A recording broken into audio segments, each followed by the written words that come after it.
Israel ও হামাসের মধ্যে যুদ্ধবিরতি চুক্তি অনুযায়ী ইসরায়েলি ২ কারাগার থেকে ২০০ ফিলিস্তিনি বন্দী মুক্তি পেয়েছেন। এর আগে ৪ ইসরায়েলি নারী সেনাকে মুক্তি দেয় হামাস।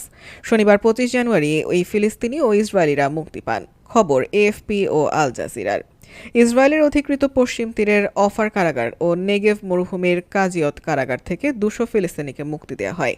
মুক্ত হওয়া ফিলিস্তিনিদের মধ্যে বিভিন্ন বয়সী নারী ও পুরুষ রয়েছেন। কাতার, মিশর ও যুক্তরাষ্ট্রের মধ্যস্থতায় গত রোববার গাজায় যুদ্ধবিরতি কার্যকর হয়। এর মধ্য দিয়ে ১৫ মাসের এ যুদ্ধের আপাতত ইতি ঘটেছে।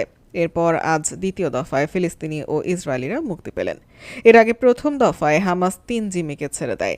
এর বদলে ইসরায়েলের কারাগার থেকে মুক্তি পান ৯০ জন ফিলিস্তিনি বন্দী। যুদ্ধবিরতি চুক্তির আওতায় ধাপে ধাপে হামাস জিম্মিদের ছেড়ে দেবে। পাশাপাশি ফিলিস্তিনি বন্দীদেরও মুক্তি দেবে ইসরায়েল।